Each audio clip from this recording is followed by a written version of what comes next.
너희는 은을 받지 말고 나의 훈계를 받으면 정금보다 지식을 얻으리라. 여호와를 경외하는 것은 악을 미워하는 것이라. 나는 교만과 거만과 악한 행실과 패역한 입을 미워하느니라. 이는 나를 사랑하는 자가 재물을 얻어서 그 곳간에 채우게 하려 함이니라.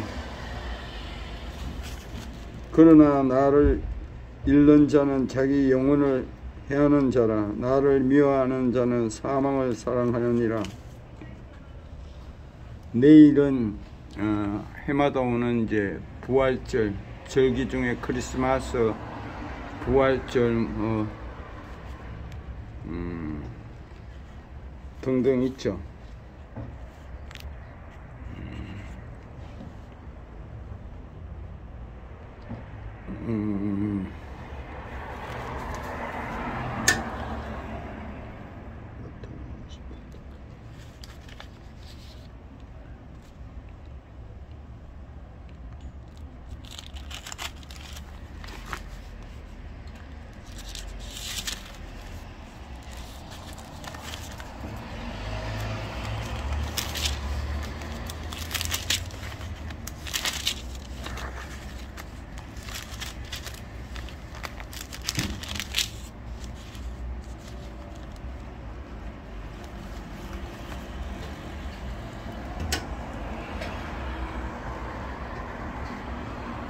오늘 지금 토요일 오후 이제 차를 좀 정비하고 있습니다.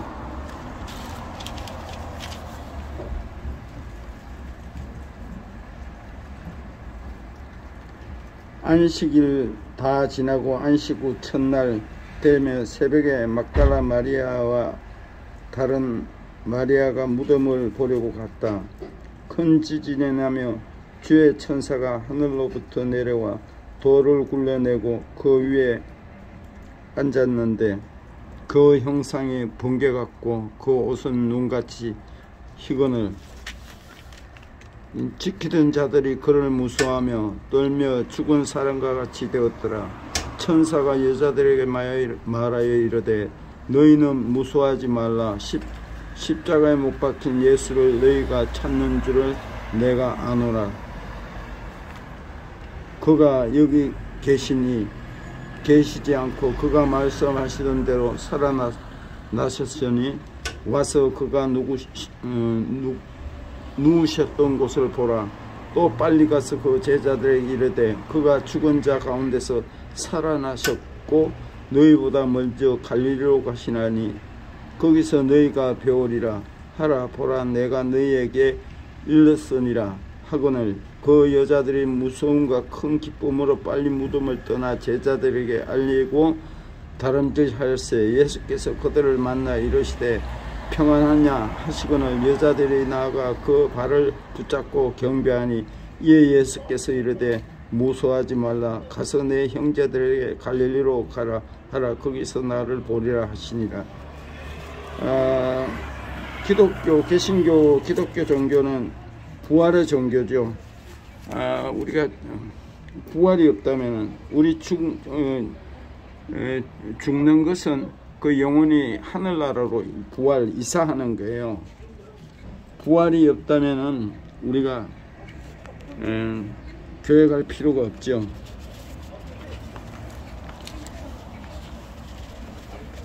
내일은 부활절.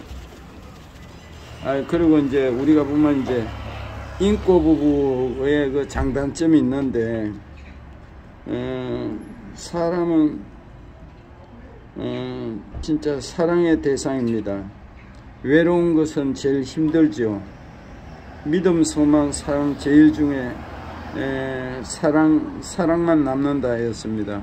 내가 아는 지인 중에서 배다른 형제가 하나 데리고 시집을 왔는데 이제 그분이 데려온 아들이 알코올 중독자였어요. 그 엄마 옆에서 아이같이 그냥 항상 붙어 다녔는데 그 어머니가 이제 연세가 들고 병이 들어서 이제 소천하시게 되니까 진짜 그 의지할 곳이 없어서 그런가 초상 중에 그 아들도 상중에 죽더라고요. 이것이 그래서 이제 인꼬 부부들이 보면 꼭 같이 이렇게 다니는 거예요. 그게 이제 인꼬 부부 좋은 점도 있지만, 만약에 한 사람이 먼저 하늘나라로 이사간 후에 아주 실망해가 빨리 이제 소천하는 분도 따라서 이런 건 이제 심적으로 약해졌다, 의지할 곳이, 사랑의 대상이 없어졌다는 거죠. 그래서 우리가 어른이 되어도 홀로 서기를 해야 됩니다. 한 사람이 항상 붙어 다니다가 보기는 좋아요. 한 사람이 먼저 누구 남자든지 먼저 떠나버리면 한 사람은 우울증이 오거나 아주 외롭게 되죠. 그래서 이렇게 혼자도 놀 줄 아는 이런 훈련을 하여야 합니다. 그래서 인꼬 부부라는 게 장단점이 있죠.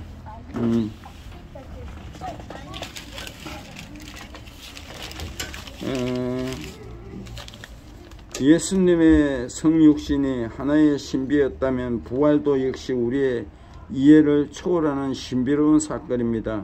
주님은 여섯날에 십자가에 달려서 사역을 끝내시고 다 이루어졌으며 일곱째 날에는 쉬셨고 사흘 만에 부활하셨습니다. 이날은 유월절 기간 중에 안식 후 첫날이기도 합니다.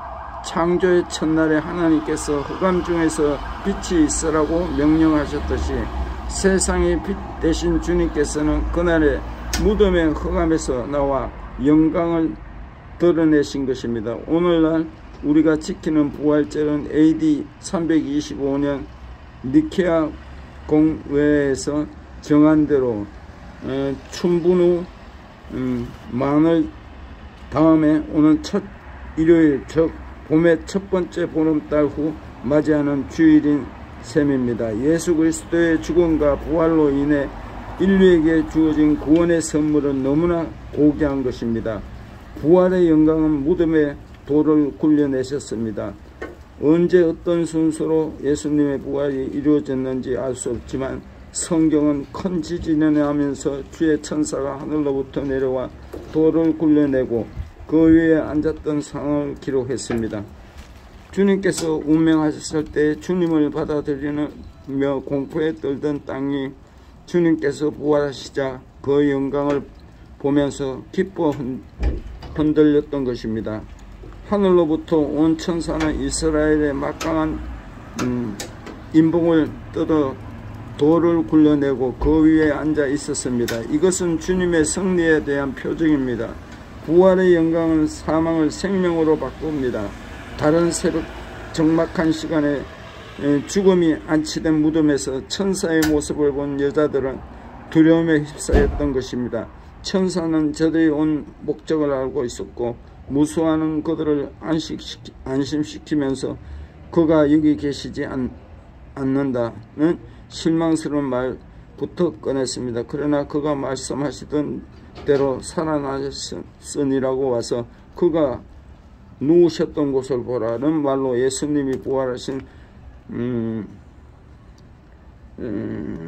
사실을 확신시켜줍니다. 만일 주님이 하신 말씀을 기억하고 있다면 주님이 행하신 일로 인해 그다지 놀랄 필요가 없었습니다. 한 가지 분명한 사실은 사망에서 생명으로 옮겨진 그의 무덤이 비어 있었다는 것입니다. 부활의 영광은 절망한 자에게 소망을 줍니다.